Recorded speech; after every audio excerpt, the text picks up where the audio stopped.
भारत माता की, भारत माता की, वंदे वंदे वंदे।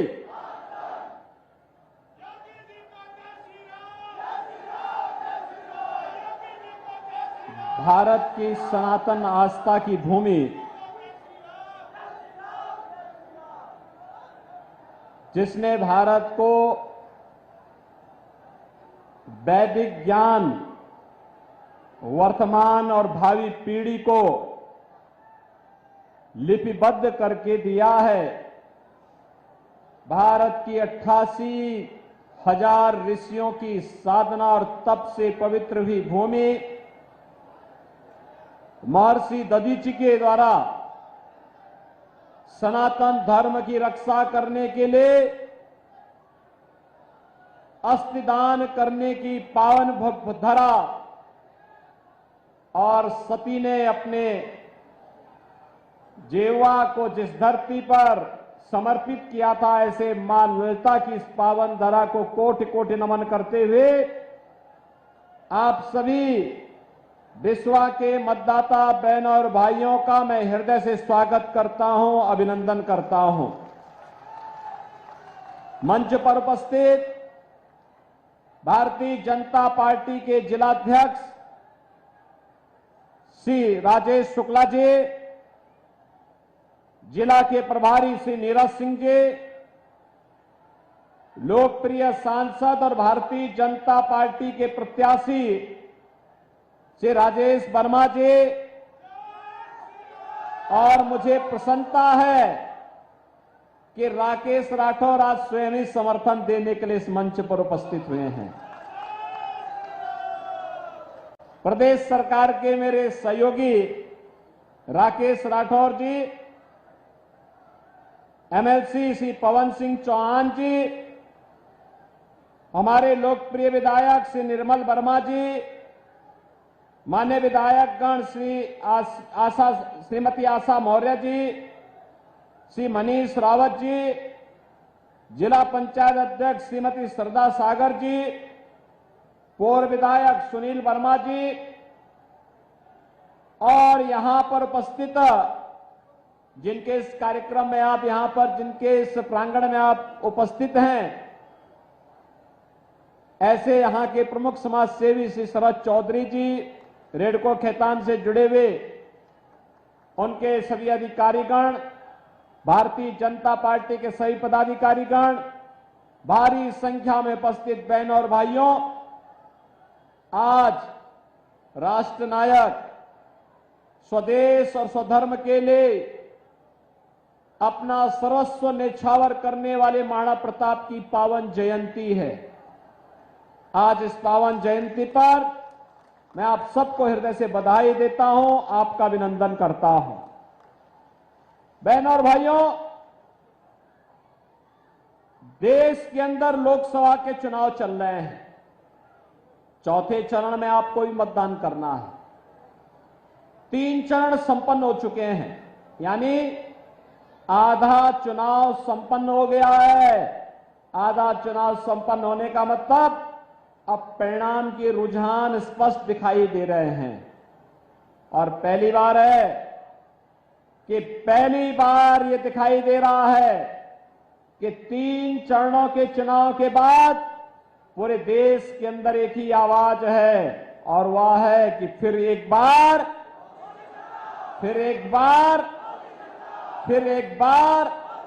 मोदी सरकार का।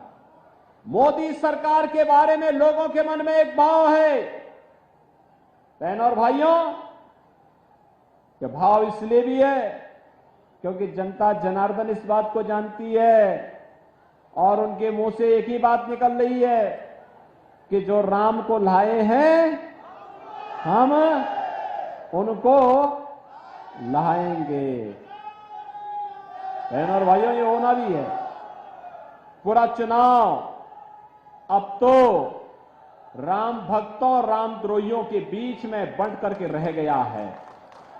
एक और राम भक्त है, पूरे देश का राम भक्त एक और खड़ा है, और वह एक स्वर से बोल रहा है जो राम को लाए हैं हम उनको लाएंगे। और दूसरी तरफ रामद्रोही है, रामद्रोही है।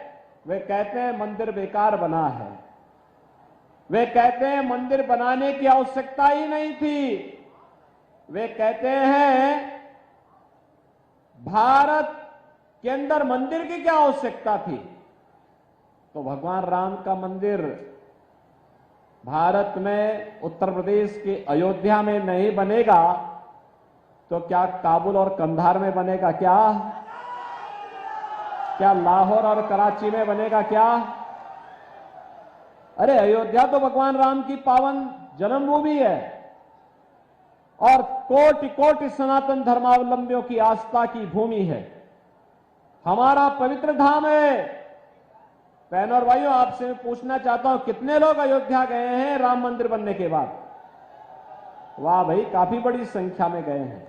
लेकिन जो लोग बचे होंगे, मैं यहां के विधायक निर्मल वर्मा जी को, पवन चौहान जी को और राजेश वर्मा जी से कहूंगा, बाकी लोगों को लेकर एक बार फिर से अयोध्या का दर्शन करवा दीजिए। आज की अयोध्या को अगर आप देखेंगे ना, आपको त्रेता युग का रामायण काल याद आ जाएगा कि भगवान राम के समय में अयोध्या ऐसे सुंदर रही होगी। और काशी में चले जाएंगे तो ऐसे लगेगा जैसे सतयुग सामने आ गया, साक्षात सतयुग के दर्शन हो रहे हैं। बहनों और भाइयों, ऐसे ही हम लोग यहां पर नैमिषारण्य का विकास भी करने जा रहे हैं। नैमिषारण्य के लिए भी ऐसी बड़ी कार्य योजना लेकर के हम लोग आ चुके हैं। नैमिषारण्य के विकास का मतलब ढेर सारे विकास के कार्यक्रम के साथ जुड़ना। 4 लेन की कनेक्टिविटी मिलेगी, कार्य प्रारंभ हो चुका है।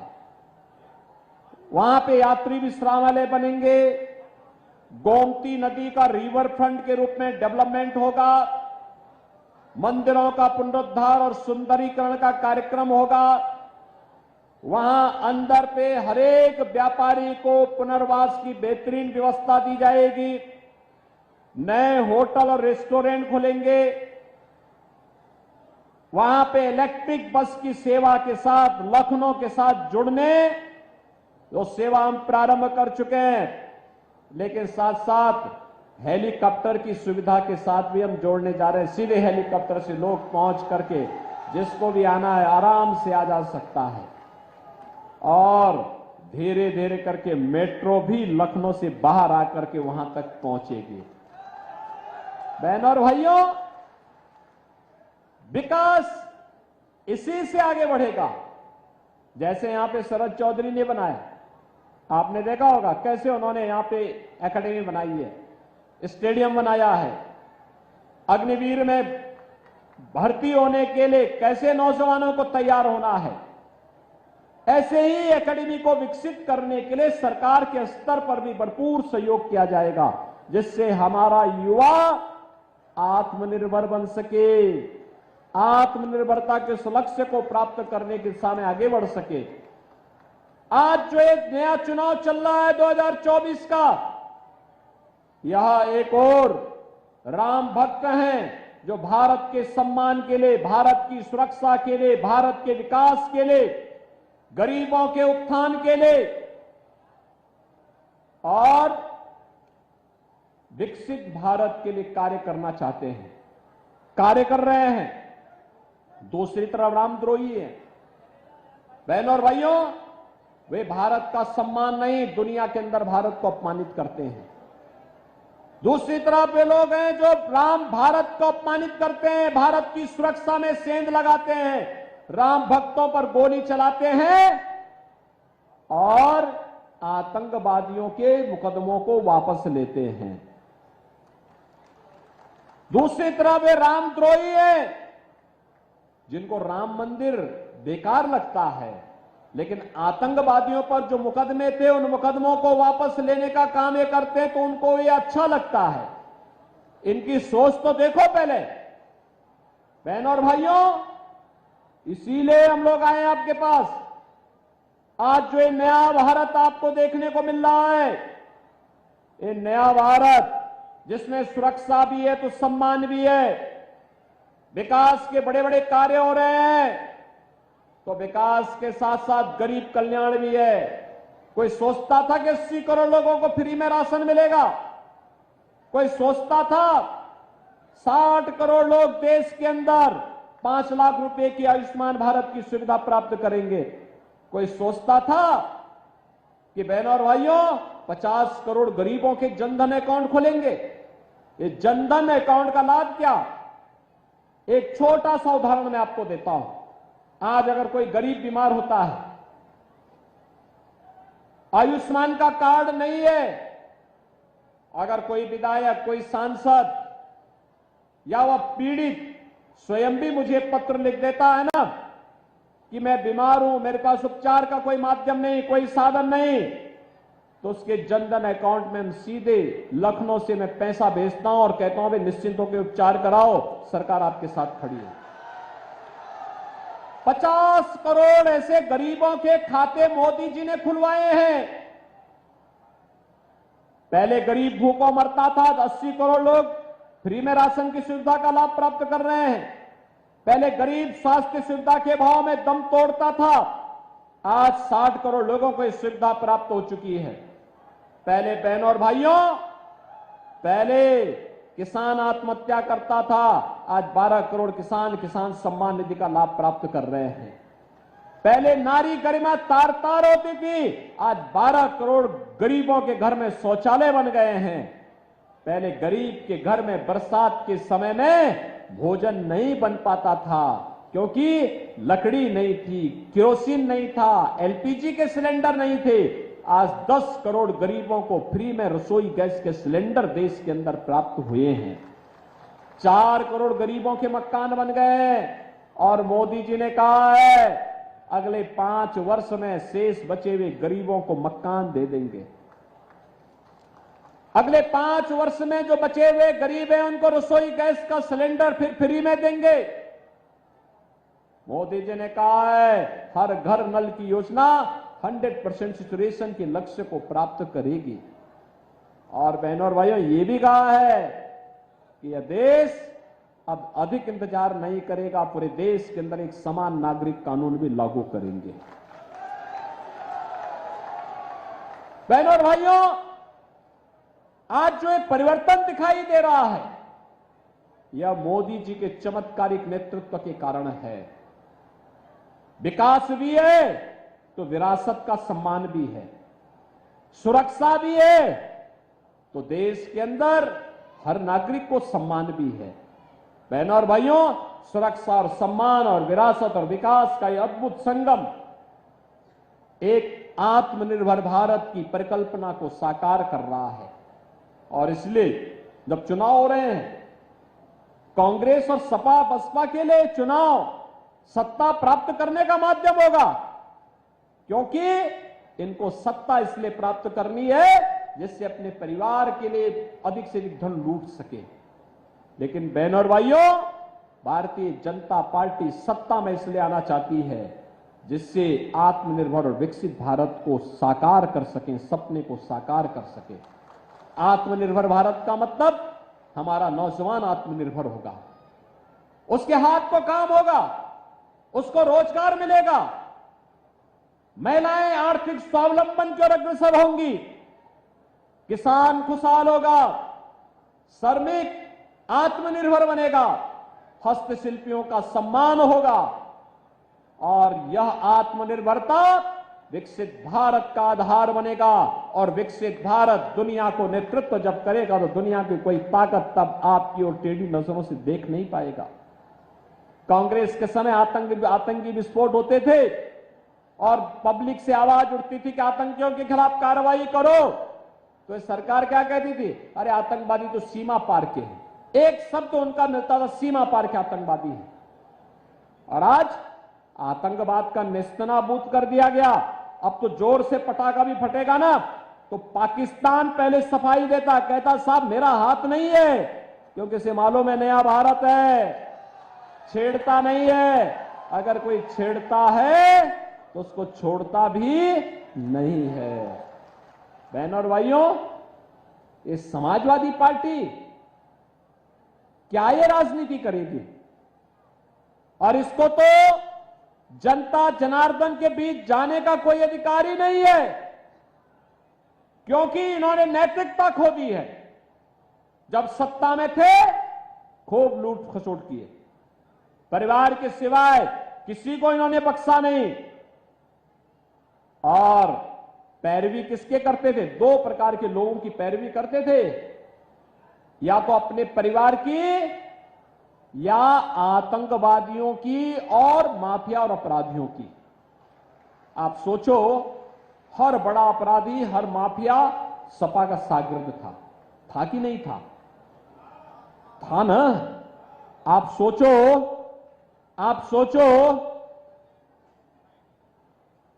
राम भक्त प्रदेश के पूर्व मुख्यमंत्री कल्याण सिंह जी का देहांत हुआ, समाजवादी पार्टी ने संवेदना के एक भी शब्द नहीं व्यक्त किए।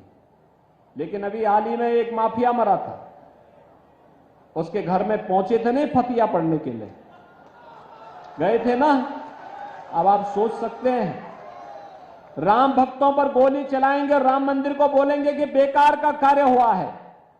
और दूसरी तरफ आपने देखा होगा, जिन आतंकवादियों ने राम जन्मभूमि पर आतंकी हमला किया था, काशी में संकट मोचन मंदिर पर हमला किया था, जिन आतंकवादियों ने लखनऊ, वाराणसी और अयोध्या की कचहरियों पर हमला किया था, और जिन आतंकवादियों ने सीआरपीएफ कैंप रामपुर पर हमला किया था, अखिलेश यादव ने सबसे पहले मुख्यमंत्री बनने के बाद किसी एक फाइल पे साइन किया था, इन आतंकवादियों के मुकदमों को वापस लेने का काम किया था। वो तो हाई कोर्ट को हम धन्यवाद देना चाहेंगे कि न्यायपालिका ने बचा लिया, अन्यथा वे आतंकवादी बाहर निकलते तो फिर विस्फोट करते, फिर हमले करते, आपकी आस्था के साथ खिलवाड़ करते। आज बहनों और भाइयों, कोई आस्था के साथ खिलवाड़ नहीं कर सकता। आज आपकी सुरक्षा में कोई सेंध नहीं लगा सकता। अगर सुरक्षा में, बेटी और व्यापारी की सुरक्षा में, किसी आम नागरिक की सुरक्षा में कोई सेंध लगाएगा तो उसे मालूम है कि सेंध लगाने के पहले यमराज उसके जीवन की डोर काट करके लेके चले जाएंगे। आज उसे मालूम है कि केवल रामलला ही अयोध्या में विराजमान नहीं हो रहे हैं, बल्कि अगर कानून को हाथ में लेकर के कानून को बंधक बनाने का प्रयास करेंगे तो राम नाम सत्य है कि यात्रा भी निकल जाएगी। और बहनों और भाइयों, यही कारण है माफिया और अपराधी अब अपने गले में तख्ती लटका करके घूम रहे हैं, कह रहे साहब एक बार जान बख्श दो बस। और बहनों और भाइयों, इसीलिए हम आए हैं आपसे कहने के लिए, ये सुरक्षा का वातावरण भारतीय जनता पार्टी दे सकती है, और ये सुरक्षा का बेहतर वातावरण का ही परिणाम है कि रेडको खेतान भी यहां पर 1000 करोड़ रुपए के निवेश के साथ आती है और सैकड़ों नौजवानों के लिए नौकरी और रोजगार का द्वार भी खोलती है। ये सुरक्षा का बेहतर वातावरण ये कि ईडी का एक अधिकारी अपनी नौकरी को छोड़ करके नौजवानों के भविष्य को बनाने के लिए इतना बेहतरीन कैंपस आपको उपलब्ध करवाता है। और इसलिए बहनों और भाइयों, आज हम सब आपके पास आए हैं कहने के लिए कि मोदी जी आत्मनिर्भर भारत और विकसित भारत को बनाने के लिए आपका समर्थन चाहते हैं, और इसके लिए मोदी जी के प्रतिनिधि के रूप में सीतापुर लोकसभा सीट पर से राजेश वर्मा जी भारतीय जनता पार्टी के लोकप्रिय प्रत्याशी के रूप में आपके बीच में हैं। राजेश वर्मा जी को चुनाव जिता करके भेजेंगे, विश्वास से चुनाव जीत करके जाएंगे। बहनों और भाइयों, चुनाव प्रचार के 3 दिन बाकी हैं, 10, 11 और 12, 13 को तो चुनाव ही होना है। 3 दिन जनसंपर्क के लिए, 2 दिन प्रचार के लिए, और मेरी आपसे विनती होगी कि जो 3 दिन प्रचार घर घर जाकर के जनसंपर्क के लिए है, इसमें आप सभी अपने आप को राजेश वर्मा मानकर के घर घर जाकर के कमल चुनाव चिन्ह खिलाने का काम करिए। करेंगे? जाएंगे? सभी लोग जाएंगे, अधिक से अधिक संख्या में मतदान कराएंगे। गत चुनाव में जितना वोट राजेश वर्मा जी पाए थे उससे दुगने वोट से जिताएंगे। सभी लोग सहमत हैं? जहां तक मेरी आवाज जा रही है वे लोग सभी मुझे आश्वस्त करके बताइए, सभी लोग सहमत हैं ना? तो फिर मेरे साथ बोलेंगे भारत माता की, भारत माता की, भारत माता की।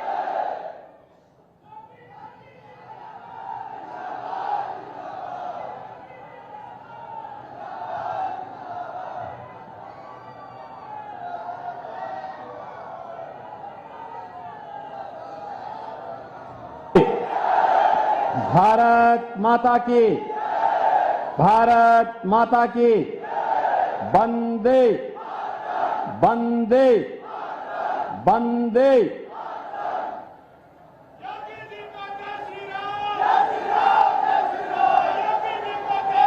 भारत की सनातन आस्था की भूमि,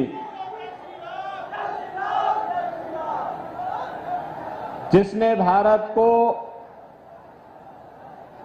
वैदिक ज्ञान वर्तमान और भावी पीढ़ी को लिपिबद्ध करके दिया है। भारत की 88,000 ऋषियों की साधना और तप से पवित्र हुई भूमि महर्षि दधीचि के द्वारा सनातन धर्म की रक्षा करने के लिए अस्थिदान करने की पावन धरा, और सती ने अपने जेवा को जिस धरती पर समर्पित किया था, ऐसे मां ललिता की इस पावन धरा को कोटि कोटि नमन करते हुए आप सभी विश्वा के मतदाता बहनों और भाइयों का मैं हृदय से स्वागत करता हूं, अभिनंदन करता हूं। मंच पर उपस्थित भारतीय जनता पार्टी के जिलाध्यक्ष श्री राजेश शुक्ला जी, जिला के प्रभारी श्री नीरज सिंह जी, लोकप्रिय सांसद और भारतीय जनता पार्टी के प्रत्याशी श्री राजेश वर्मा जी, और मुझे प्रसन्नता है कि राकेश राठौर आज स्वयं ही समर्थन देने के लिए इस मंच पर उपस्थित हुए हैं। प्रदेश सरकार के मेरे सहयोगी राकेश राठौर जी, एमएलसी श्री पवन सिंह चौहान जी, हमारे लोकप्रिय विधायक श्री निर्मल वर्मा जी, मान्य विधायकगण श्रीमती आशा मौर्य जी, श्री मनीष रावत जी, जिला पंचायत अध्यक्ष श्रीमती श्रद्धा सागर जी, पूर्व विधायक सुनील वर्मा जी, और यहां पर उपस्थित जिनके इस कार्यक्रम में आप यहां पर जिनके इस प्रांगण में आप उपस्थित हैं, ऐसे यहां के प्रमुख समाज सेवी श्री शरद चौधरी जी, रेडको खैतान से जुड़े हुए उनके सभी अधिकारीगण, भारतीय जनता पार्टी के सभी पदाधिकारीगण, भारी संख्या में उपस्थित बहनों और भाइयों, आज राष्ट्र नायक स्वदेश और स्वधर्म के लिए अपना सर्वस्व न्यौछावर करने वाले महाराणा प्रताप की पावन जयंती है। आज इस पावन जयंती पर मैं आप सबको हृदय से बधाई देता हूं, आपका अभिनंदन करता हूं। बहनों और भाइयों, देश के अंदर लोकसभा के चुनाव चल रहे हैं। चौथे चरण में आपको भी मतदान करना है। 3 चरण संपन्न हो चुके हैं, यानी आधा चुनाव संपन्न हो गया है। आधा चुनाव संपन्न होने का मतलब अब परिणाम के रुझान स्पष्ट दिखाई दे रहे हैं, और पहली बार है कि पहली बार ये दिखाई दे रहा है कि 3 चरणों के चुनाव के बाद पूरे देश के अंदर एक ही आवाज है, और वह है कि फिर एक बार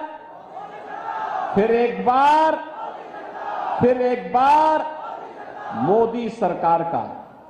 मोदी सरकार के बारे में लोगों के मन में एक भाव है, बहनों और भाइयों, ये भाव इसलिए भी है क्योंकि जनता जनार्दन इस बात को जानती है और उनके मुंह से एक ही बात निकल रही है कि जो राम को लाए हैं हम उनको लाएंगे।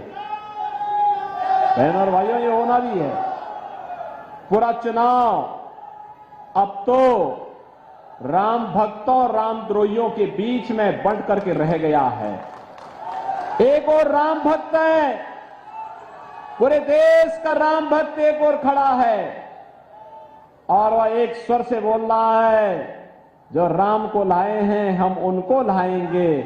और दूसरी तरफ रामद्रोही है, रामद्रोही है, वे कहते हैं मंदिर बेकार बना है, वे कहते हैं मंदिर बनाने की आवश्यकता ही नहीं थी, वे कहते हैं भारत के अंदर मंदिर की क्या आवश्यकता थी।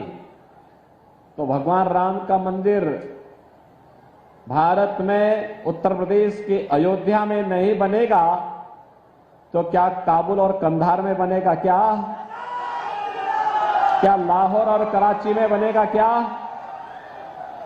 अरे अयोध्या तो भगवान राम की पावन जन्मभूमि है और कोटि कोटि सनातन धर्मावलंबियों की आस्था की भूमि है, हमारा पवित्र धाम है। बहनों और भाइयों, आपसे मैं पूछना चाहता हूं, कितने लोग अयोध्या गए हैं राम मंदिर बनने के बाद?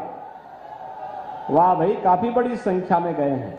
लेकिन जो लोग बचे होंगे, मैं यहां के विधायक निर्मल वर्मा जी को, पवन चौहान जी को और राजेश वर्मा जी से कहूंगा, बाकी लोगों को लेकर एक बार फिर से अयोध्या का दर्शन करवा दीजिए। आज की अयोध्या को अगर आप देखेंगे ना, आपको त्रेता युग का रामायण काल याद आ जाएगा कि भगवान राम के समय में अयोध्या ऐसे सुंदर रही होगी। और काशी में चले जाएंगे तो ऐसे लगेगा जैसे सतयुग सामने आ गया, साक्षात सतयुग के दर्शन हो रहे हैं। बहनों और भाइयों, ऐसे ही हम लोग यहां पर नैमिषारण्य का विकास भी करने जा रहे हैं। नैमिषारण्य के लिए भी ऐसी बड़ी कार्य योजना लेकर के हम लोग आ चुके हैं। नैमिषारण्य के विकास का मतलब ढेर सारे विकास के कार्यक्रम के साथ जुड़ना। 4 लेन की कनेक्टिविटी मिलेगी, कार्य प्रारंभ हो चुका है। वहां पे यात्री विश्रामालय बनेंगे, गोमती नदी का रिवर फ्रंट के रूप में डेवलपमेंट होगा, मंदिरों का पुनरुद्धार और सुंदरीकरण का कार्यक्रम होगा। वहां अंदर पे हरेक व्यापारी को पुनर्वास की बेहतरीन व्यवस्था दी जाएगी। नए होटल और रेस्टोरेंट खुलेंगे। वहां पे इलेक्ट्रिक बस की सेवा के साथ लखनऊ के साथ जुड़ने जो सेवा हम प्रारंभ कर चुके हैं, लेकिन साथ साथ हेलीकॉप्टर की सुविधा के साथ भी हम जोड़ने जा रहे हैं। सीधे हेलीकॉप्टर से लोग पहुंच करके जिसको भी आना है आराम से आ जा सकता है। और धीरे धीरे करके मेट्रो भी लखनऊ से बाहर आकर के वहां तक पहुंचेगी। बहनों और भाइयों, विकास इसी से आगे बढ़ेगा।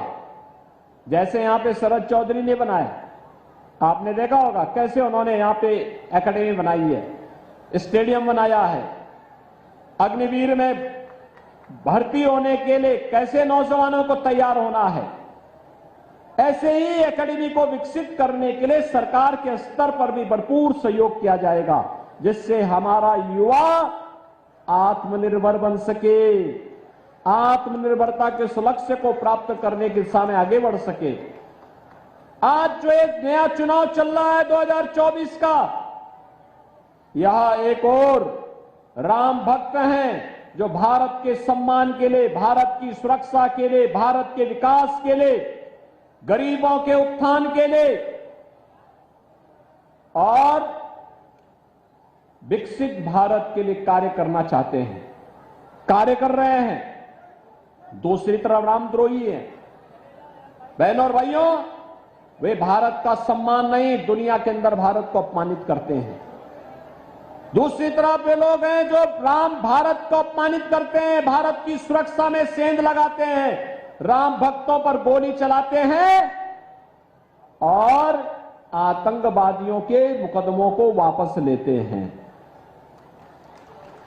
दूसरी तरफ वे रामद्रोही हैं जिनको राम मंदिर बेकार लगता है, लेकिन आतंकवादियों पर जो मुकदमे थे उन मुकदमों को वापस लेने का काम ये करते हैं तो उनको ये अच्छा लगता है। इनकी सोच तो देखो पहले। बहनों और भाइयों, इसीलिए हम लोग आए आपके पास। आज जो ये नया भारत आपको देखने को मिल रहा है, ये नया भारत जिसमें सुरक्षा भी है तो सम्मान भी है, विकास के बड़े बड़े कार्य हो रहे हैं तो विकास के साथ साथ गरीब कल्याण भी है। कोई सोचता था कि 80 करोड़ लोगों को फ्री में राशन मिलेगा? कोई सोचता था 60 करोड़ लोग देश के अंदर 5 लाख रुपए की आयुष्मान भारत की सुविधा प्राप्त करेंगे? कोई सोचता था कि बहनों और भाइयों 50 करोड़ गरीबों के जनधन अकाउंट खोलेंगे? ये जनधन अकाउंट का लाभ क्या? एक छोटा सा उदाहरण मैं आपको देता हूं। आज अगर कोई गरीब बीमार होता है,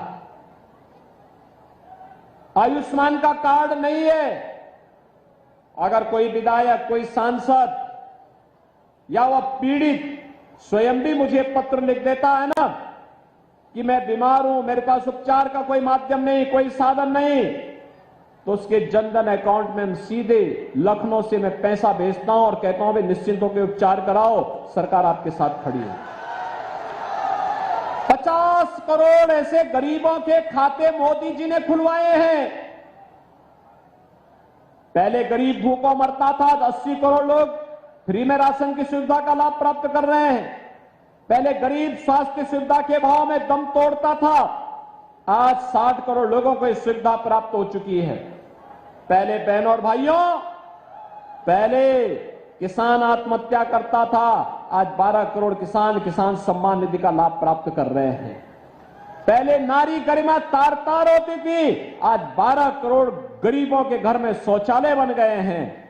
पहले गरीब के घर में बरसात के समय में भोजन नहीं बन पाता था क्योंकि लकड़ी नहीं थी, केरोसिन नहीं था, एलपीजी के सिलेंडर नहीं थे। आज 10 करोड़ गरीबों को फ्री में रसोई गैस के सिलेंडर देश के अंदर प्राप्त हुए हैं। 4 करोड़ गरीबों के मकान बन गए हैं और मोदी जी ने कहा है अगले 5 वर्ष में शेष बचे हुए गरीबों को मकान दे देंगे। अगले 5 वर्ष में जो बचे हुए गरीब हैं उनको रसोई गैस का सिलेंडर फिर फ्री में देंगे। मोदी जी ने कहा है हर घर नल की योजना 100% सैचुरेशन के लक्ष्य को प्राप्त करेगी। और बहनों और भाइयों, ये भी कहा है कि यह देश अब अधिक इंतजार नहीं करेगा, पूरे देश के अंदर एक समान नागरिक कानून भी लागू करेंगे।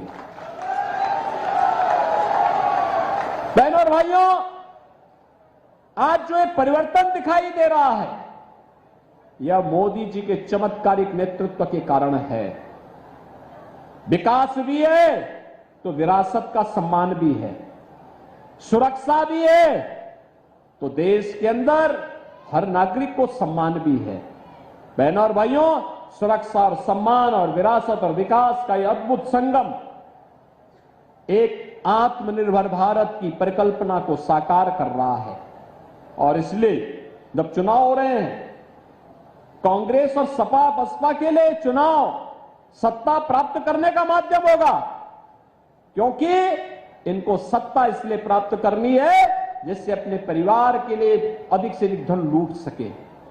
लेकिन बहनों और भाइयों, भारतीय जनता पार्टी सत्ता में इसलिए आना चाहती है जिससे आत्मनिर्भर और विकसित भारत को साकार कर सकें, सपने को साकार कर सके।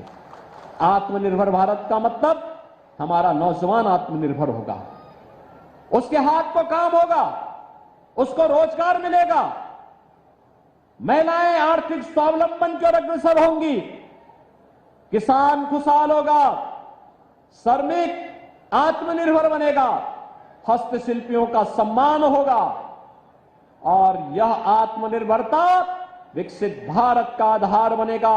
और विकसित भारत दुनिया को नेतृत्व जब करेगा तो दुनिया की कोई ताकत तब आपकी और टेढ़ी नजरों से देख नहीं पाएगा। कांग्रेस के समय आतंकी विस्फोट होते थे और पब्लिक से आवाज उठती थी कि आतंकियों के खिलाफ कार्रवाई करो, तो इस सरकार क्या कहती थी, अरे आतंकवादी तो सीमा पार के हैं। एक शब्द तो उनका मिलता था, सीमा पार के आतंकवादी है। और आज आतंकवाद का नेस्तनाबूद कर दिया गया। अब तो जोर से पटाखा भी फटेगा ना तो पाकिस्तान पहले सफाई देता, कहता साहब मेरा हाथ नहीं है, क्योंकि इसे मालूम है नया भारत है, छेड़ता नहीं है। अगर कोई छेड़ता है तो उसको छोड़ता भी नहीं है। बहनों और भाइयों, ये समाजवादी पार्टी क्या ये राजनीति करेगी? और इसको तो जनता जनार्दन के बीच जाने का कोई अधिकार ही नहीं है, क्योंकि इन्होंने नैतिकता खो दी है। जब सत्ता में थे खूब लूट खसोट किए, परिवार के सिवाय किसी को इन्होंने बख्शा नहीं। और पैरवी किसके करते थे? दो प्रकार के लोगों की पैरवी करते थे, या तो अपने परिवार की या आतंकवादियों की और माफिया और अपराधियों की।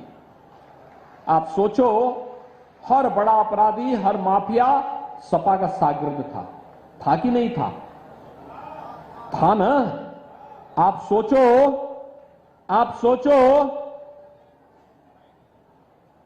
राम भक्त प्रदेश के पूर्व मुख्यमंत्री कल्याण सिंह जी का देहांत हुआ, समाजवादी पार्टी ने संवेदना के एक भी शब्द नहीं व्यक्त किए। लेकिन अभी हाल ही में एक माफिया मरा था, उसके घर में पहुंचे थे नहीं फतिया पढ़ने के लिए, गए थे ना। अब आप सोच सकते हैं, राम भक्तों पर गोली चलाएंगे, राम मंदिर को बोलेंगे कि बेकार का कार्य हुआ है। और दूसरी तरफ आपने देखा होगा, जिन आतंकवादियों ने राम जन्मभूमि पर आतंकी हमला किया था, काशी में संकट मोचन मंदिर पर हमला किया था, जिन आतंकवादियों ने लखनऊ, वाराणसी और अयोध्या की कचहरियों पर हमला किया था, और जिन आतंकवादियों ने सीआरपीएफ कैंप रामपुर पर हमला किया था, अखिलेश यादव ने सबसे पहले मुख्यमंत्री बनने के बाद किसी एक फाइल पे साइन किया था, इन आतंकवादियों के मुकदमों को वापस लेने का काम किया था। वो तो हाई कोर्ट को हम धन्यवाद देना चाहेंगे कि न्यायपालिका ने बचा लिया, अन्यथा वे आतंकवादी बाहर निकलते तो फिर विस्फोट करते, फिर हमले करते, आपकी आस्था के साथ खिलवाड़ करते। आज बहनों और भाइयों, कोई आस्था के साथ खिलवाड़ नहीं कर सकता। आज आपकी सुरक्षा में कोई सेन नहीं लगा सकता। अगर सुरक्षा में, बेटी और व्यापारी की सुरक्षा में, किसी आम नागरिक की सुरक्षा में कोई सेन लगाएगा, उसे मालूम है कि सेन लगाने के पहले यमराज उसके जीवन की डोर काट करके लेके चले जाएंगे। आज उसे मालूम है कि केवल रामलला ही अयोध्या में विराजमान नहीं हो रहे हैं, बल्कि अगर कानून को हाथ में लेकर के कानून को बंधक बनाने का प्रयास करेंगे तो राम नाम सत्य है कि यात्रा भी निकल जाएगी। और बहनों और भाइयों, यही कारण है ये माफिया और अपराधी अब अपने गले में तख्ती लटका करके घूम रहे हैं, कह रहे साहब एक बार जान बकस दो बस। और बहनों और भाइयों, इसीलिए हम आए हैं आपसे कहने के लिए, ये सुरक्षा का वातावरण भारतीय जनता पार्टी दे सकती है, और ये सुरक्षा का बेहतर वातावरण का ही परिणाम है कि रेडको खेतान भी यहां पर 1000 करोड़ रुपए के निवेश के साथ आती है और सैकड़ों नौजवानों के लिए नौकरी और रोजगार का द्वार भी खोलती है। ये सुरक्षा का बेहतर वातावरण ये कि ईडी का एक अधिकारी अपनी नौकरी को छोड़ करके नौजवानों के भविष्य को बनाने के लिए इतना बेहतरीन कैंपस आपको उपलब्ध करवाता है। और इसलिए बहनों और भाइयों, आज हम सब आपके पास आए हैं कहने के लिए कि मोदी जी आत्मनिर्भर भारत और विकसित भारत को बनाने के लिए आपका समर्थन चाहते हैं। और इसके लिए मोदी जी के प्रतिनिधि के रूप में सीतापुर लोकसभा सीट पर से राजेश वर्मा जी भारतीय जनता पार्टी के लोकप्रिय प्रत्याशी के रूप में आपके बीच में हैं। राजेश वर्मा जी को चुनाव जिता करके भेजेंगे, विश्वास से चुनाव जीत करके जाएंगे। बहनों और भाइयों, चुनाव प्रचार के 3 दिन बाकी हैं, 10, 11 और 12, 13 को तो चुनाव ही होना है। 3 दिन जनसंपर्क के लिए, 2 दिन प्रचार के लिए, और मेरी आपसे विनती होगी कि जो 3 दिन प्रचार घर घर जाकर के जनसंपर्क के लिए है, इसमें आप सभी अपने आप को राजेश वर्मा मानकर के घर घर जाकर के कमल चुनाव चिन्ह खिलाने का काम करिए। करेंगे? जाएंगे? सभी लोग जाएंगे? अधिक से अधिक संख्या में मतदान कराएंगे। गत चुनाव में जितना वोट राजेश वर्मा जी पाए थे, उससे दुगने वोट से जिताएंगे। सभी लोग सहमत हैं? जहां तक मेरी आवाज जा रही है, वे लोग सभी मुझे आश्वस्त करके बताइए, सभी लोग सहमत हैं ना? तो फिर मेरे साथ बोलेंगे, भारत माता की, भारत माता की, भारत माता की, भारत माता की, भारत माता की, वंदे वंदे वंदे।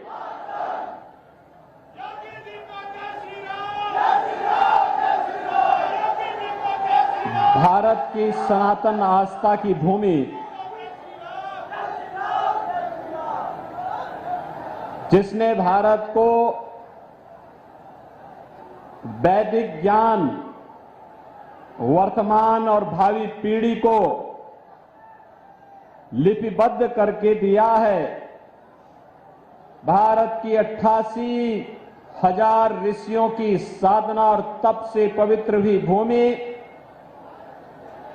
महर्षि दधीचि के द्वारा सनातन धर्म की रक्षा करने के लिए अस्थिदान करने की पावन धरा, और सती ने अपने जेवा को जिस धरती पर समर्पित किया था, ऐसे मां ललिता की इस पावन धरा को कोटि कोटि नमन करते हुए आप सभी विश्वा के मतदाता बहनों और भाइयों का मैं हृदय से स्वागत करता हूं, अभिनंदन करता हूं। मंच पर उपस्थित भारतीय जनता पार्टी के जिलाध्यक्ष श्री राजेश शुक्ला जी, जिला के प्रभारी श्री नीरज सिंह जी, लोकप्रिय सांसद और भारतीय जनता पार्टी के प्रत्याशी श्री राजेश वर्मा जी, और मुझे प्रसन्नता है कि राकेश राठौर आज स्वयं ही समर्थन देने के लिए इस मंच पर उपस्थित हुए हैं। प्रदेश सरकार के मेरे सहयोगी राकेश राठौर जी, एमएलसी श्री पवन सिंह चौहान जी, हमारे लोकप्रिय विधायक श्री निर्मल वर्मा जी, मान्य विधायकगण श्रीमती आशा मौर्य जी, श्री मनीष रावत जी, जिला पंचायत अध्यक्ष श्रीमती श्रद्धा सागर जी, पूर्व विधायक सुनील वर्मा जी, और यहां पर उपस्थित जिनके इस कार्यक्रम में आप यहां पर जिनके इस प्रांगण में आप उपस्थित हैं, ऐसे यहां के प्रमुख समाज सेवी श्री शरद चौधरी जी, रेडको खेतान से जुड़े हुए उनके सभी अधिकारीगण, भारतीय जनता पार्टी के सभी पदाधिकारीगण, भारी संख्या में उपस्थित बहनों और भाइयों, आज राष्ट्र नायक स्वदेश और स्वधर्म के लिए अपना सर्वस्व न्यौछावर करने वाले महाराणा प्रताप की पावन जयंती है। आज इस पावन जयंती पर मैं आप सबको हृदय से बधाई देता हूं, आपका अभिनंदन करता हूं। बहनों और भाइयों, देश के अंदर लोकसभा के चुनाव चल रहे हैं। चौथे चरण में आपको भी मतदान करना है।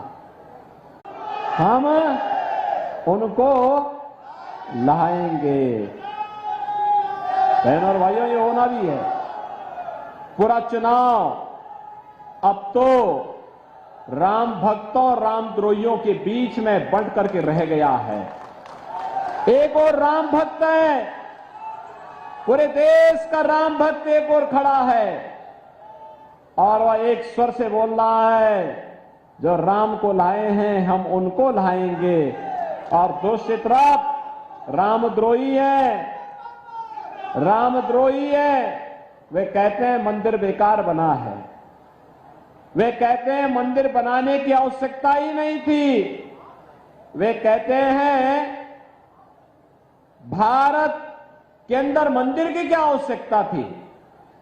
तो भगवान राम का मंदिर भारत में उत्तर प्रदेश के अयोध्या में नहीं बनेगा तो क्या काबुल और कंधार में बनेगा? क्या लाहौर और कराची में बनेगा? क्या अरे अयोध्या तो भगवान राम की पावन जन्मभूमि है और कोटि कोटि सनातन धर्मावलंबियों की आस्था की भूमि है, हमारा पवित्र धाम है। बहनों और भाइयों, आपसे मैं पूछना चाहता हूं, कितने लोग अयोध्या गए हैं राम मंदिर बनने के बाद? वाह भाई, काफी बड़ी संख्या में गए हैं। लेकिन जो लोग बचे होंगे, मैं यहां के विधायक निर्मल वर्मा जी को, पवन चौहान जी को और राजेश वर्मा जी से कहूंगा, बाकी लोगों को लेकर एक बार फिर से अयोध्या का दर्शन करवा दीजिए। आज की अयोध्या को अगर आप देखेंगे ना, आपको त्रेता युग का रामायण काल याद आ जाएगा कि भगवान राम के समय में अयोध्या ऐसे सुंदर रही होगी। और काशी में चले जाएंगे तो ऐसे लगेगा जैसे सतयुग सामने आ गया, साक्षात सतयुग के दर्शन हो रहे हैं।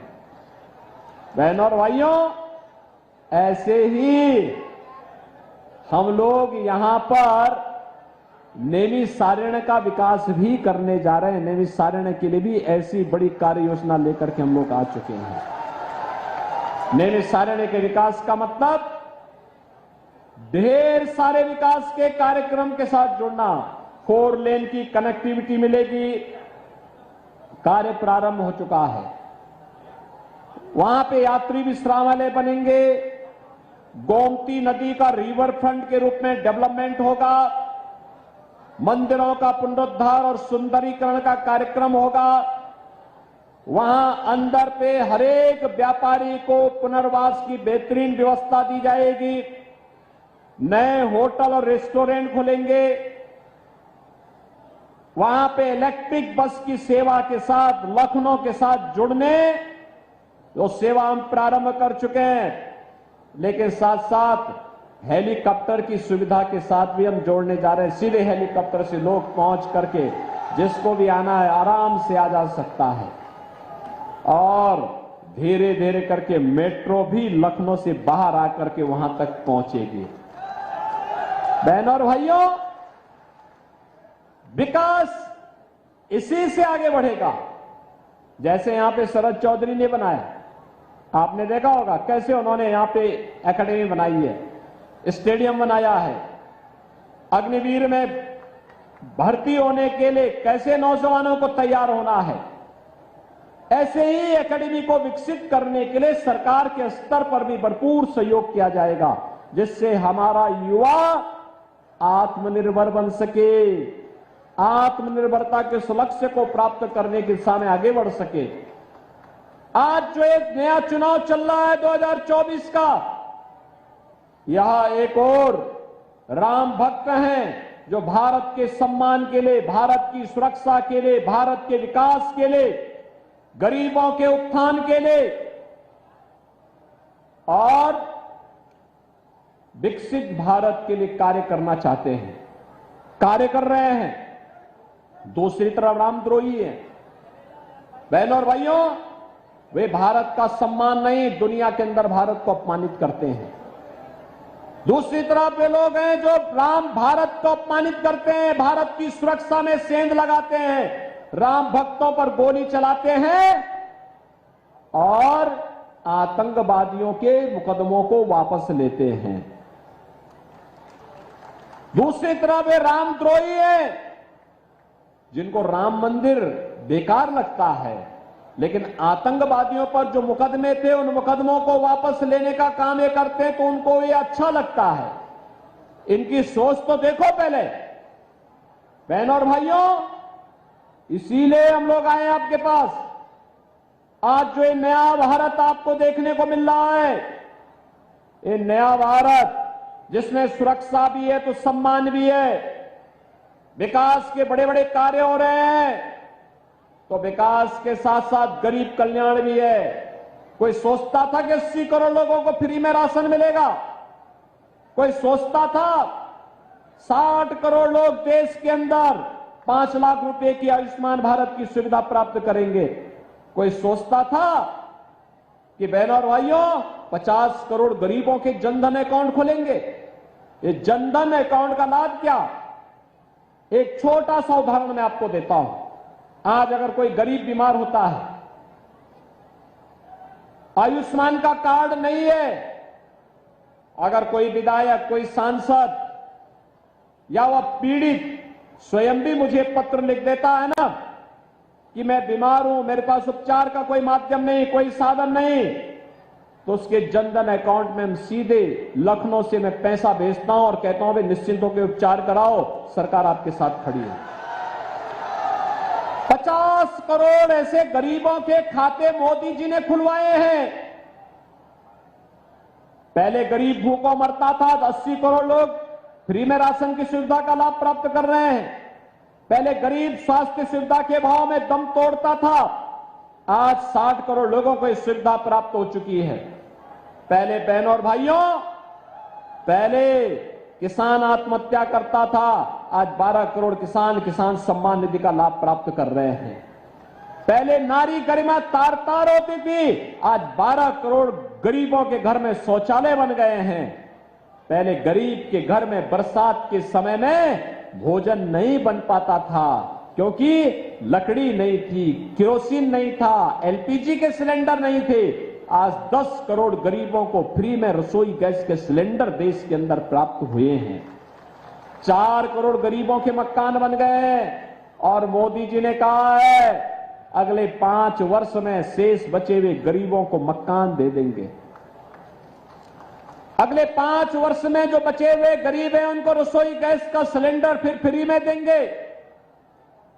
मोदी जी ने कहा है हर घर नल की योजना 100% सैचुरेशन के लक्ष्य को प्राप्त करेगी। और बहनों और भाइयों, ये भी कहा है कि यह देश अब अधिक इंतजार नहीं करेगा, पूरे देश के अंदर एक समान नागरिक कानून भी लागू करेंगे। बहनों और भाइयों, आज जो एक परिवर्तन दिखाई दे रहा है यह मोदी जी के चमत्कारिक नेतृत्व के कारण है। विकास भी है तो विरासत का सम्मान भी है, सुरक्षा भी है तो देश के अंदर हर नागरिक को सम्मान भी है। बहनों और भाइयों, सुरक्षा और सम्मान और विरासत और विकास का यह अद्भुत संगम एक आत्मनिर्भर भारत की परिकल्पना को साकार कर रहा है। और इसलिए जब चुनाव हो रहे हैं, कांग्रेस और सपा बसपा के लिए चुनाव सत्ता प्राप्त करने का माध्यम होगा, क्योंकि इनको सत्ता इसलिए प्राप्त करनी है जिससे अपने परिवार के लिए अधिक से अधिक धन लूट सके। लेकिन बहनों और भाइयों, भारतीय जनता पार्टी सत्ता में इसलिए आना चाहती है जिससे आत्मनिर्भर और विकसित भारत को साकार कर सकें, सपने को साकार कर सके। आत्मनिर्भर भारत का मतलब हमारा नौजवान आत्मनिर्भर होगा, उसके हाथ को काम होगा, उसको रोजगार मिलेगा, महिलाएं आर्थिक स्वावलंबन की ओर अग्रसर होंगी, किसान खुशहाल होगा, श्रमिक आत्मनिर्भर बनेगा, हस्तशिल्पियों का सम्मान होगा और यह आत्मनिर्भरता विकसित भारत का आधार बनेगा। और विकसित भारत दुनिया को नेतृत्व जब करेगा तो दुनिया की कोई ताकत तब आपकी और टेढ़ी नजरों से देख नहीं पाएगा।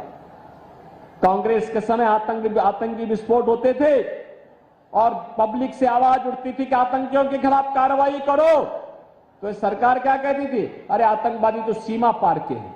एक शब्द उनका मिलता था, सीमा पार के आतंकवादी है।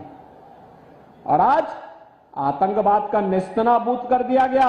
अब तो जोर से पटाखा भी फटेगा ना, तो पाकिस्तान पहले सफाई देता, कहता साहब मेरा हाथ नहीं है, क्योंकि इसे मालूम है नया भारत है, छेड़ता नहीं है। अगर कोई छेड़ता है तो उसको छोड़ता भी नहीं है।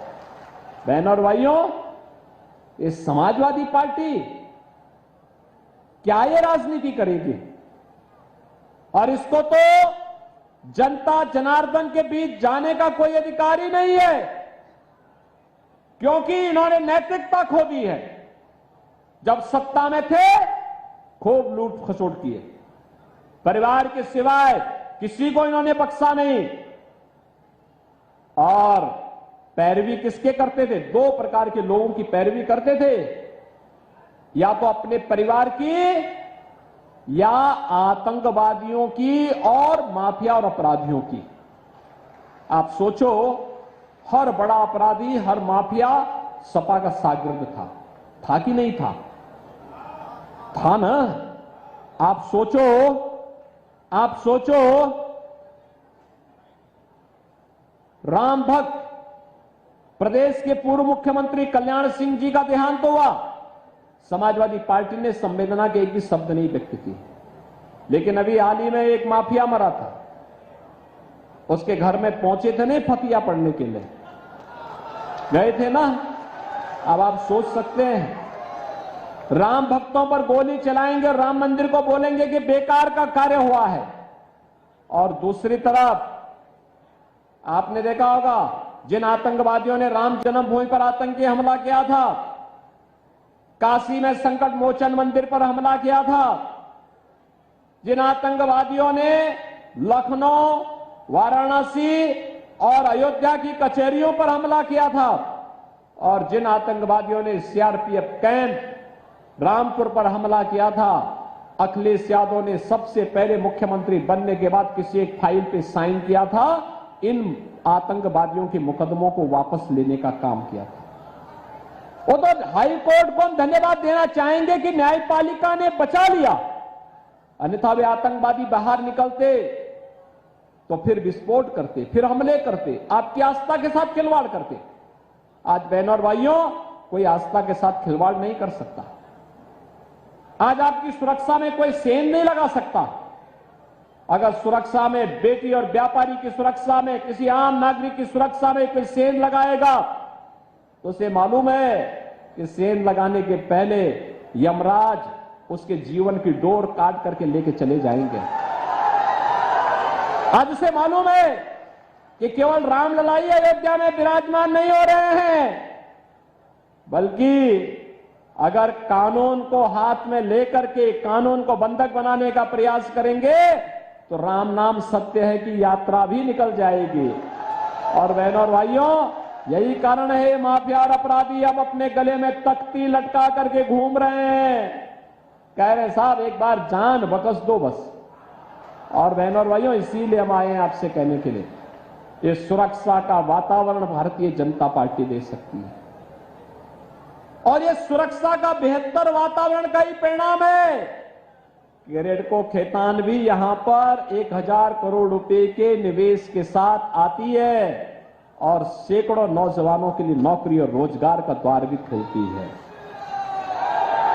ये सुरक्षा का बेहतर वातावरण ये कि ईडी का एक अधिकारी अपनी नौकरी को छोड़ करके नौजवानों के भविष्य को बनाने के लिए इतना बेहतरीन कैंपस आपको उपलब्ध करवाता है। और इसलिए बहनों और भाइयों, आज हम सब आपके पास आए हैं कहने के लिए कि मोदी जी आत्मनिर्भर भारत और विकसित भारत को बनाने के लिए आपका समर्थन चाहते हैं, और इसके लिए मोदी जी के प्रतिनिधि के रूप में सीतापुर लोकसभा सीट पर से राजेश वर्मा जी भारतीय जनता पार्टी के लोकप्रिय प्रत्याशी के रूप में आपके बीच में हैं। राजेश वर्मा जी को चुनाव जिता करके भेजेंगे, विश्वास से चुनाव जीत करके जाएंगे। बहनों और भाइयों, चुनाव प्रचार के 3 दिन बाकी हैं। 10, 11 और 12, 13 को तो चुनाव ही होना है। 3 दिन जनसंपर्क के लिए, 2 दिन प्रचार के लिए, और मेरी आपसे विनती होगी कि जो 3 दिन प्रचार घर घर जाकर के जनसंपर्क के लिए है, इसमें आप सभी अपने आप को राजेश वर्मा मानकर के घर घर जाकर के कमल चुनाव चिन्ह खिलाने का काम करिए। करेंगे? जाएंगे? सभी लोग जाएंगे? अधिक से अधिक संख्या में मतदान कराएंगे? गत चुनाव में जितना वोट राजेश वर्मा जी पाए थे, उससे दुगने वोट से जिताएंगे? सभी लोग सहमत हैं? जहां तक मेरी आवाज जा रही है, वे लोग सभी मुझे आश्वस्त करिए, बताइए। सभी लोग सहमत हैं ना? तो फिर मेरे साथ बोलेंगे, भारत माता की, भारत माता की, भारत माता की, भारत माता की, भारत माता की, वंदे वंदे वंदे।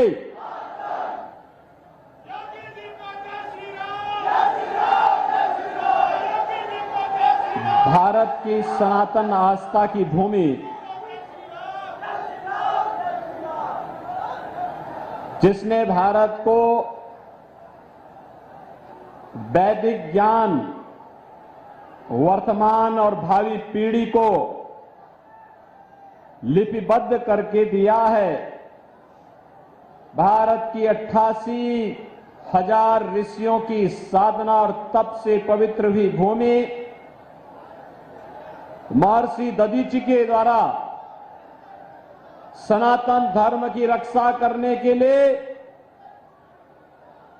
अस्थिदान करने की पावन धरा, और सती ने अपने जेवा को जिस धरती पर समर्पित किया था, ऐसे मां ललिता की इस पावन धरा को कोटि कोटि नमन करते हुए आप सभी विश्वा के मतदाता बहनों और भाइयों का मैं हृदय से स्वागत करता हूं, अभिनंदन करता हूं।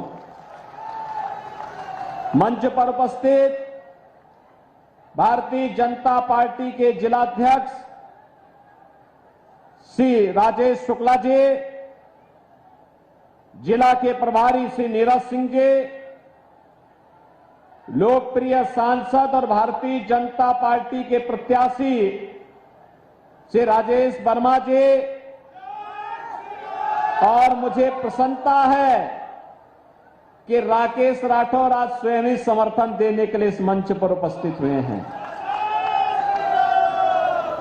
प्रदेश सरकार के मेरे सहयोगी राकेश राठौर जी,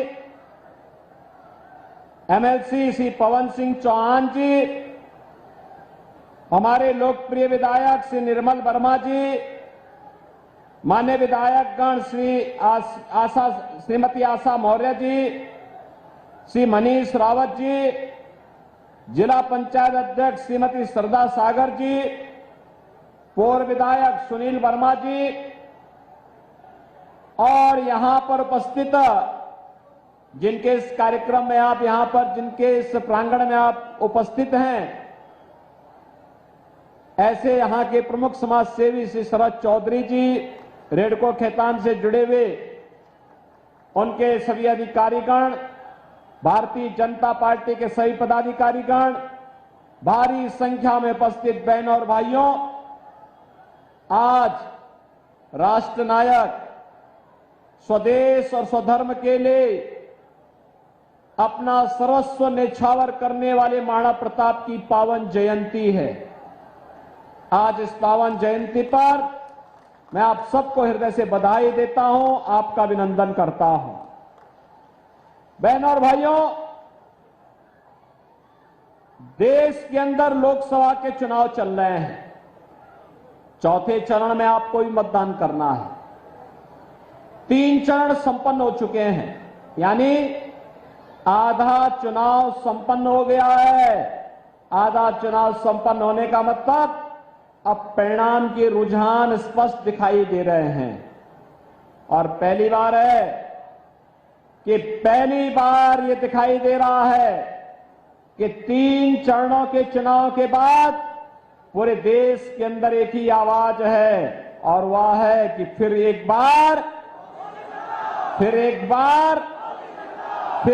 बार मोदी सरकार का। मोदी सरकार के बारे में लोगों के मन में एक भाव है, बहनों और भाइयों, ये भाव इसलिए भी है क्योंकि जनता जनार्दन इस बात को जानती है और उनके मुंह से एक ही बात निकल रही है कि जो राम को लाए हैं हम उनको लाएंगे। बहनों और भाइयों, ये होना भी है। पूरा चुनाव अब तो राम भक्तों और रामद्रोहियों के बीच में बंट करके रह गया है। एक और राम भक्त है, पूरे देश का राम भक्त एक और खड़ा है और वह एक स्वर से बोल रहा है, जो राम को लाए हैं हम उनको लाएंगे। और दूसरी तरफ रामद्रोही है, वे कहते हैं मंदिर बेकार बना है, वे कहते हैं मंदिर बनाने की आवश्यकता ही नहीं थी, वे कहते हैं भारत के अंदर मंदिर की क्या आवश्यकता थी। तो भगवान राम का मंदिर भारत में उत्तर प्रदेश के अयोध्या में नहीं बनेगा तो क्या काबुल और कंधार में बनेगा? क्या लाहौर और कराची में बनेगा? क्या अरे अयोध्या तो भगवान राम की पावन जन्मभूमि है और कोटि कोटि सनातन धर्मावलंबियों की आस्था की भूमि है, हमारा पवित्र धाम है। बहनों और भाइयों, आपसे मैं पूछना चाहता हूं, कितने लोग अयोध्या गए हैं राम मंदिर बनने के बाद? वाह भाई, काफी बड़ी संख्या में गए हैं। लेकिन जो लोग बचे होंगे, मैं यहां के विधायक निर्मल वर्मा जी को, पवन चौहान जी को और राजेश वर्मा जी से कहूंगा, बाकी लोगों को लेकर एक बार फिर से अयोध्या का दर्शन करवा दीजिए। आज की अयोध्या को अगर आप देखेंगे ना, आपको त्रेता युग का रामायण काल याद आ जाएगा कि भगवान राम के समय में अयोध्या ऐसे सुंदर रही होगी। और काशी में चले जाएंगे तो ऐसे लगेगा जैसे सतयुग सामने आ गया, साक्षात सतयुग के दर्शन हो रहे हैं। बहनों और भाइयों, ऐसे ही हम लोग यहां पर नैमिषारण्य का विकास भी करने जा रहे हैं। नैमिषारण्य के लिए भी ऐसी बड़ी कार्य योजना लेकर के हम लोग आ चुके हैं। नैमिषारण्य के विकास का मतलब ढेर सारे विकास के कार्यक्रम के साथ जुड़ना। 4 लेन की कनेक्टिविटी मिलेगी, कार्य प्रारंभ हो चुका है। वहां पे यात्री विश्रामालय बनेंगे, गोमती नदी का रिवर फ्रंट के रूप में डेवलपमेंट होगा, मंदिरों का पुनरुद्धार और सुंदरीकरण का कार्यक्रम होगा। वहां अंदर पे हरेक व्यापारी को पुनर्वास की बेहतरीन व्यवस्था दी जाएगी। नए होटल और रेस्टोरेंट खुलेंगे। वहां पे इलेक्ट्रिक बस की सेवा के साथ लखनऊ के साथ जुड़ने जो सेवा हम प्रारंभ कर चुके हैं, लेकिन साथ साथ हेलीकॉप्टर की सुविधा के साथ भी हम जोड़ने जा रहे हैं। सीधे हेलीकॉप्टर से लोग पहुंच करके जिसको भी आना है आराम से आ जा सकता है। और धीरे धीरे करके मेट्रो भी लखनऊ से बाहर आकर के वहां तक पहुंचेगी। बहनों और भाइयों, विकास इसी से आगे बढ़ेगा। जैसे यहां पे शरद चौधरी ने बनाया, आपने देखा होगा कैसे उन्होंने यहां पे एकेडमी बनाई है, स्टेडियम बनाया है। अग्निवीर में भर्ती होने के लिए कैसे नौजवानों को तैयार होना है, ऐसे ही एकेडमी को विकसित करने के लिए सरकार के स्तर पर भी भरपूर सहयोग किया जाएगा, जिससे हमारा युवा आत्मनिर्भर बन सके, आत्मनिर्भरता के इस लक्ष्य को प्राप्त करने की दिशा में आगे बढ़ सके। आज जो एक नया चुनाव चल रहा है 2024 का, यह एक और राम भक्त हैं, जो भारत के सम्मान के लिए, भारत की सुरक्षा के लिए, भारत के विकास के लिए, गरीबों के उत्थान के लिए और विकसित भारत के लिए कार्य करना चाहते हैं, कार्य कर रहे हैं। दूसरी तरफ रामद्रोही है। बहनों और भाइयों, वे भारत का सम्मान नहीं, दुनिया के अंदर भारत को अपमानित करते हैं। दूसरी तरफ वे लोग हैं जो भारत को अपमानित करते हैं, भारत की सुरक्षा में सेंध लगाते हैं, राम भक्तों पर गोली चलाते हैं और आतंकवादियों के मुकदमों को वापस लेते हैं। दूसरी तरफ वे रामद्रोही हैं, जिनको राम मंदिर बेकार लगता है, लेकिन आतंकवादियों पर जो मुकदमे थे उन मुकदमों को वापस लेने का काम ये करते हैं तो उनको ये अच्छा लगता है। इनकी सोच तो देखो पहले। बहनों और भाइयों, इसीलिए हम लोग आए आपके पास। आज जो ये नया भारत आपको देखने को मिल रहा है, ये नया भारत जिसमें सुरक्षा भी है तो सम्मान भी है, विकास के बड़े बड़े कार्य हो रहे हैं, तो विकास के साथ साथ गरीब कल्याण भी है। कोई सोचता था कि 80 करोड़ लोगों को फ्री में राशन मिलेगा? कोई सोचता था 60 करोड़ लोग देश के अंदर 5 लाख रुपए की आयुष्मान भारत की सुविधा प्राप्त करेंगे? कोई सोचता था कि बहनों और भाइयों 50 करोड़ गरीबों के जनधन अकाउंट खुलेंगे? ये जनधन अकाउंट का लाभ क्या? एक छोटा सा उदाहरण मैं आपको देता हूं। आज अगर कोई गरीब बीमार होता है, आयुष्मान का कार्ड नहीं है, अगर कोई विधायक, कोई सांसद या वह पीड़ित स्वयं भी मुझे पत्र लिख देता है ना कि मैं बीमार हूं, मेरे पास उपचार का कोई माध्यम नहीं, कोई साधन नहीं, तो उसके जनधन अकाउंट में हम सीधे लखनऊ से मैं पैसा भेजता हूं और कहता हूं भाई निश्चिंत होकर उपचार कराओ, सरकार आपके साथ खड़ी है। 50 करोड़ ऐसे गरीबों के खाते मोदी जी ने खुलवाए हैं। पहले गरीब भूखों मरता था, 80 करोड़ लोग फ्री में राशन की सुविधा का लाभ प्राप्त कर रहे हैं। पहले गरीब स्वास्थ्य सुविधा के भाव में दम तोड़ता था, आज 60 करोड़ लोगों को इस सुविधा प्राप्त हो चुकी है।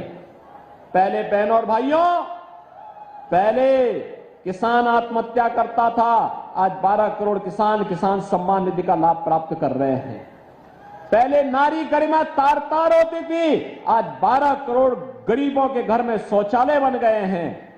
पहले गरीब के घर में बरसात के समय में भोजन नहीं बन पाता था क्योंकि लकड़ी नहीं थी, केरोसिन नहीं था, एलपीजी के सिलेंडर नहीं थे। आज 10 करोड़ गरीबों को फ्री में रसोई गैस के सिलेंडर देश के अंदर प्राप्त हुए हैं। 4 करोड़ गरीबों के मकान बन गए हैं और मोदी जी ने कहा है अगले 5 वर्ष में शेष बचे हुए गरीबों को मकान दे देंगे। अगले 5 वर्ष में जो बचे हुए गरीब हैं उनको रसोई गैस का सिलेंडर फिर फ्री में देंगे। मोदी जी ने कहा है हर घर नल की योजना 100% सैचुरेशन के लक्ष्य को प्राप्त करेगी। और बहनों और भाइयों, ये भी कहा है कि यह देश अब अधिक इंतजार नहीं करेगा, पूरे देश के अंदर एक समान नागरिक कानून भी लागू करेंगे। बहनों और भाइयों, आज जो एक परिवर्तन दिखाई दे रहा है यह मोदी जी के चमत्कारिक नेतृत्व के कारण है। विकास भी है तो विरासत का सम्मान भी है, सुरक्षा भी है तो देश के अंदर हर नागरिक को सम्मान भी है। बहनों और भाइयों, सुरक्षा और सम्मान और विरासत और विकास का यह अद्भुत संगम एक आत्मनिर्भर भारत की परिकल्पना को साकार कर रहा है। और इसलिए जब चुनाव हो रहे हैं, कांग्रेस और सपा बसपा के लिए चुनाव सत्ता प्राप्त करने का माध्यम होगा, क्योंकि इनको सत्ता इसलिए प्राप्त करनी है जिससे अपने परिवार के लिए अधिक से अधिक धन लूट सके। लेकिन बहनों और भाइयों, भारतीय जनता पार्टी सत्ता में इसलिए आना चाहती है जिससे आत्मनिर्भर और विकसित भारत को साकार कर सके, सपने को साकार कर सके। आत्मनिर्भर भारत का मतलब हमारा नौजवान आत्मनिर्भर होगा, उसके हाथ को काम होगा, उसको रोजगार मिलेगा, महिलाएं आर्थिक स्वावलंबन की ओर अग्रसर होंगी, किसान खुशहाल होगा, श्रमिक आत्मनिर्भर बनेगा, हस्तशिल्पियों का सम्मान होगा और यह आत्मनिर्भरता विकसित भारत का आधार बनेगा। और विकसित भारत दुनिया को नेतृत्व जब करेगा तो दुनिया की कोई ताकत तब आपकी और टेढ़ी नजरों से देख नहीं पाएगा। कांग्रेस के समय आतंकी विस्फोट होते थे और पब्लिक से आवाज उठती थी कि आतंकियों के खिलाफ कार्रवाई करो, तो सरकार क्या कहती थी? अरे आतंकवादी तो सीमा पार के हैं। एक शब्द तो उनका मिलता था, सीमा पार के आतंकवादी है। और आज आतंकवाद का नेस्तनाबूद कर दिया गया। अब तो जोर से पटाखा भी फटेगा ना तो पाकिस्तान पहले सफाई देता, कहता साहब मेरा हाथ नहीं है, क्योंकि इसे मालूम है नया भारत है, छेड़ता नहीं है। अगर कोई छेड़ता है तो उसको छोड़ता भी नहीं है। बहन और भाइयों, ये समाजवादी पार्टी क्या ये राजनीति करेगी? और इसको तो जनता जनार्दन के बीच जाने का कोई अधिकार ही नहीं है, क्योंकि इन्होंने नैतिकता खो दी है। जब सत्ता में थे खूब लूट खसोट किए, परिवार के सिवाय किसी को इन्होंने बख्शा नहीं। और पैरवी किसके करते थे? दो प्रकार के लोगों की पैरवी करते थे, या तो अपने परिवार की या आतंकवादियों की और माफिया और अपराधियों की। आप सोचो, हर बड़ा अपराधी, हर माफिया सपा का शागिर्द था कि नहीं था? था ना। आप सोचो राम भक्त प्रदेश के पूर्व मुख्यमंत्री कल्याण सिंह जी का देहांत हुआ, समाजवादी पार्टी ने संवेदना के एक भी शब्द नहीं व्यक्त किए। लेकिन अभी हाल ही में एक माफिया मरा था, उसके घर में पहुंचे थे नहीं फतिया पढ़ने के लिए, गए थे ना। अब आप सोच सकते हैं, राम भक्तों पर गोली चलाएंगे, राम मंदिर को बोलेंगे कि बेकार का कार्य हुआ है। और दूसरी तरफ आपने देखा होगा, जिन आतंकवादियों ने राम जन्मभूमि पर आतंकी हमला किया था, काशी में संकट मोचन मंदिर पर हमला किया था, जिन आतंकवादियों ने लखनऊ, वाराणसी और अयोध्या की कचहरियों पर हमला किया था, और जिन आतंकवादियों ने सीआरपीएफ कैंप रामपुर पर हमला किया था, अखिलेश यादव ने सबसे पहले मुख्यमंत्री बनने के बाद किसी एक फाइल पे साइन किया था, इन आतंकवादियों के मुकदमों को वापस लेने का काम किया था। वो तो हाई कोर्ट को हम धन्यवाद देना चाहेंगे कि न्यायपालिका ने बचा लिया, अन्यथा वे आतंकवादी बाहर निकलते तो फिर विस्फोट करते, फिर हमले करते, आपकी आस्था के साथ खिलवाड़ करते। आज बहनों और भाइयों, कोई आस्था के साथ खिलवाड़ नहीं कर सकता। आज आपकी सुरक्षा में कोई सेन नहीं लगा सकता। अगर सुरक्षा में, बेटी और व्यापारी की सुरक्षा में, किसी आम नागरिक की सुरक्षा में कोई सेन लगाएगा तो उसे मालूम है कि सेन लगाने के पहले यमराज उसके जीवन की डोर काट करके लेके चले जाएंगे। आज उसे मालूम है कि केवल रामललाई अयोध्या में विराजमान नहीं हो रहे हैं, बल्कि अगर कानून को हाथ में लेकर के कानून को बंधक बनाने का प्रयास करेंगे तो राम नाम सत्य है कि यात्रा भी निकल जाएगी। और बहनों और भाइयों, यही कारण है माफिया और अपराधी अब अपने गले में तख्ती लटका करके घूम रहे हैं, कह रहे साहब एक बार जान बख्श दो बस। और बहनों और भाइयों, इसीलिए हम आए हैं आपसे कहने के लिए, ये सुरक्षा का वातावरण भारतीय जनता पार्टी दे सकती है, और ये सुरक्षा का बेहतर वातावरण का ही परिणाम है कि रेडको खेतान भी यहां पर 1000 करोड़ रुपए के निवेश के साथ आती है और सैकड़ों नौजवानों के लिए नौकरी और रोजगार का द्वार भी खोलती है। ये सुरक्षा का बेहतर वातावरण ये कि ईडी का एक अधिकारी अपनी नौकरी को छोड़ करके नौजवानों के भविष्य को बनाने के लिए इतना बेहतरीन कैंपस आपको उपलब्ध करवाता है। और इसलिए बहनों और भाइयों, आज हम सब आपके पास आए हैं कहने के लिए कि मोदी जी आत्मनिर्भर भारत और विकसित भारत को बनाने के लिए आपका समर्थन चाहते हैं और इसके लिए मोदी जी के प्रतिनिधि के रूप में सीतापुर लोकसभा सीट पर से राजेश वर्मा जी भारतीय जनता पार्टी के लोकप्रिय प्रत्याशी के रूप में आपके बीच में हैं। राजेश वर्मा जी को चुनाव जिता करके भेजेंगे, विश्वास से चुनाव जीत करके जाएंगे। बहनों और भाइयों, चुनाव प्रचार के 3 दिन बाकी हैं, 10, 11 और 12, 13 को तो चुनाव ही होना है। 3 दिन जनसंपर्क के लिए, 2 दिन प्रचार के लिए, और मेरी आपसे विनती होगी कि जो 3 दिन प्रचार घर घर जाकर के जनसंपर्क के लिए है, इसमें आप सभी अपने आप को राजेश वर्मा मानकर के घर घर जाकर के कमल चुनाव चिन्ह खिलाने का काम करिए। करेंगे? जाएंगे? सभी लोग जाएंगे? अधिक से अधिक संख्या में मतदान कराएंगे। गत चुनाव में जितना वोट राजेश वर्मा जी पाए थे उससे दुगने वोट से जिताएंगे। सभी लोग सहमत हैं?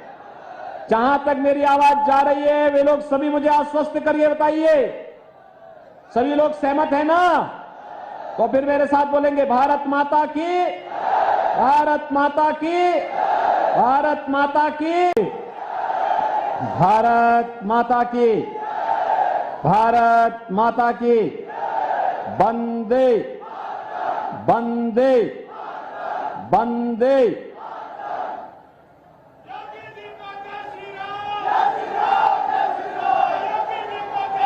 भारत की सनातन आस्था की भूमि, जिसने भारत को वैदिक ज्ञान वर्तमान और भावी पीढ़ी को लिपिबद्ध करके दिया है। भारत की 88,000 ऋषियों की साधना और तप से पवित्र हुई भूमि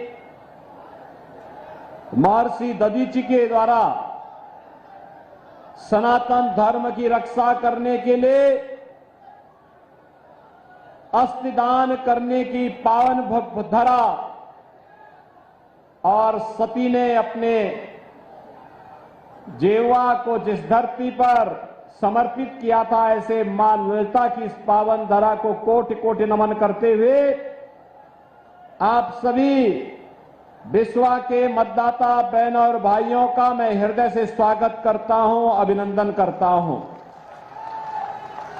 मंच पर उपस्थित भारतीय जनता पार्टी के जिलाध्यक्ष श्री राजेश शुक्ला जी, जिला के प्रभारी श्री नीरज सिंह जी, लोकप्रिय सांसद और भारतीय जनता पार्टी के प्रत्याशी श्री राजेश वर्मा जी, और मुझे प्रसन्नता है कि राकेश राठौर आज स्वयं ही समर्थन देने के लिए इस मंच पर उपस्थित हुए हैं। प्रदेश सरकार के मेरे सहयोगी राकेश राठौर जी, एमएलसी श्री पवन सिंह चौहान जी, हमारे लोकप्रिय विधायक श्री निर्मल वर्मा जी, मान्य विधायकगण श्रीमती आशा मौर्य जी, श्री मनीष रावत जी, जिला पंचायत अध्यक्ष श्रीमती श्रद्धा सागर जी, पूर्व विधायक सुनील वर्मा जी, और यहां पर उपस्थित जिनके इस कार्यक्रम में आप यहां पर जिनके इस प्रांगण में आप उपस्थित हैं, ऐसे यहां के प्रमुख समाज सेवी श्री शरद चौधरी जी, रेडको खेतान से जुड़े हुए उनके सभी अधिकारीगण, भारतीय जनता पार्टी के सभी पदाधिकारीगण, भारी संख्या में उपस्थित बहनों और भाइयों, आज राष्ट्र नायक स्वदेश और स्वधर्म के लिए अपना सर्वस्व न्यौछावर करने वाले महाराणा प्रताप की पावन जयंती है। आज इस पावन जयंती पर मैं आप सबको हृदय से बधाई देता हूं, आपका अभिनंदन करता हूं। बहनों और भाइयों, देश के अंदर लोकसभा के चुनाव चल रहे हैं। चौथे चरण में आपको भी मतदान करना है। 3 चरण संपन्न हो चुके हैं, यानी आधा चुनाव संपन्न हो गया है। आधा चुनाव संपन्न होने का मतलब अब परिणाम के रुझान स्पष्ट दिखाई दे रहे हैं। और पहली बार है कि पहली बार ये दिखाई दे रहा है कि 3 चरणों के चुनाव के बाद पूरे देश के अंदर एक ही आवाज है, और वह है कि फिर एक बार मोदी सरकार का। मोदी सरकार के बारे में लोगों के मन में एक भाव है, बहनों और भाइयों। ये भाव इसलिए भी है क्योंकि जनता जनार्दन इस बात को जानती है और उनके मुंह से एक ही बात निकल रही है कि जो राम को लाए हैं हम उनको लाएंगे। बहनों और भाइयों, ये होना भी है। पूरा चुनाव अब तो राम भक्तों और रामद्रोहियों के बीच में बंट करके रह गया है। एक और राम भक्त है, पूरे देश का राम भक्त एक और खड़ा है और वह एक स्वर से बोल रहा है, जो राम को लाए हैं हम उनको लाएंगे। और दूसरी तरफ रामद्रोही है, वे कहते हैं मंदिर बेकार बना है। वे कहते हैं मंदिर बनाने की आवश्यकता ही नहीं थी। वे कहते हैं भारत के अंदर मंदिर की क्या आवश्यकता थी। तो भगवान राम का मंदिर भारत में उत्तर प्रदेश के अयोध्या में नहीं बनेगा तो क्या काबुल और कंधार में बनेगा? क्या लाहौर और कराची में बनेगा? क्या अरे अयोध्या तो भगवान राम की पावन जन्मभूमि है और कोटि कोटि सनातन धर्मावलंबियों की आस्था की भूमि है, हमारा पवित्र धाम है। बहनों और भाइयों, आपसे मैं पूछना चाहता हूं, कितने लोग अयोध्या गए हैं राम मंदिर बनने के बाद? वाह भाई, काफी बड़ी संख्या में गए हैं। लेकिन जो लोग बचे होंगे, मैं यहां के विधायक निर्मल वर्मा जी को, पवन चौहान जी को और राजेश वर्मा जी से कहूंगा, बाकी लोगों को लेकर एक बार फिर से अयोध्या का दर्शन करवा दीजिए। आज की अयोध्या को अगर आप देखेंगे ना, आपको त्रेता युग का रामायण काल याद आ जाएगा कि भगवान राम के समय में अयोध्या ऐसे सुंदर रही होगी। और काशी में चले जाएंगे तो ऐसे लगेगा जैसे सतयुग सामने आ गया, साक्षात सतयुग के दर्शन हो रहे हैं। बहनों और भाइयों, ऐसे ही हम लोग यहां पर नैमिषारण्य का विकास भी करने जा रहे हैं। नैमिषारण्य के लिए भी ऐसी बड़ी कार्य योजना लेकर के हम लोग आ चुके हैं। नैमिषारण्य के विकास का मतलब ढेर सारे विकास के कार्यक्रम के साथ जुड़ना। 4 लेन की कनेक्टिविटी मिलेगी, कार्य प्रारंभ हो चुका है। वहां पे यात्री विश्रामालय बनेंगे, गोमती नदी का रिवर फ्रंट के रूप में डेवलपमेंट होगा, मंदिरों का पुनरुद्धार और सुंदरीकरण का कार्यक्रम होगा। वहां अंदर पे हरेक व्यापारी को पुनर्वास की बेहतरीन व्यवस्था दी जाएगी। नए होटल और रेस्टोरेंट खुलेंगे। वहां पे इलेक्ट्रिक बस की सेवा के साथ लखनऊ के साथ जुड़ने जो सेवा हम प्रारंभ कर चुके हैं, लेकिन साथ साथ हेलीकॉप्टर की सुविधा के साथ भी हम जोड़ने जा रहे हैं। सीधे हेलीकॉप्टर से लोग पहुंच करके जिसको भी आना है आराम से आ जा सकता है। और धीरे धीरे करके मेट्रो भी लखनऊ से बाहर आकर के वहां तक पहुंचेगी। बहनों और भाइयों, विकास इसी से आगे बढ़ेगा। जैसे यहां पे शरद चौधरी ने बनाया, आपने देखा होगा कैसे उन्होंने यहां पे एकेडमी बनाई है, स्टेडियम बनाया है, अग्निवीर में भर्ती होने के लिए कैसे नौजवानों को तैयार होना है, ऐसे ही एकेडमी को विकसित करने के लिए सरकार के स्तर पर भी भरपूर सहयोग किया जाएगा, जिससे हमारा युवा आत्मनिर्भर बन सके, आत्मनिर्भरता के इस लक्ष्य को प्राप्त करने की दिशा में आगे बढ़ सके। आज जो एक नया चुनाव चल रहा है 2024 का, यह एक और राम भक्त हैं जो भारत के सम्मान के लिए, भारत की सुरक्षा के लिए, भारत के विकास के लिए, गरीबों के उत्थान के लिए और विकसित भारत के लिए कार्य करना चाहते हैं, कार्य कर रहे हैं। दूसरी तरफ रामद्रोही हैं।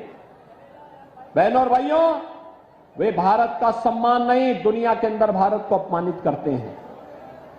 दूसरी तरफ वे लोग हैं जो भारत को अपमानित करते हैं, भारत की सुरक्षा में सेंध लगाते हैं, राम भक्तों पर गोली चलाते हैं और आतंकवादियों के मुकदमों को वापस लेते हैं। दूसरी तरफ वे रामद्रोही हैं जिनको राम मंदिर बेकार लगता है, लेकिन आतंकवादियों पर जो मुकदमे थे उन मुकदमों को वापस लेने का काम ये करते हैं, तो उनको ये अच्छा लगता है। इनकी सोच तो देखो पहले। बहनों और भाइयों,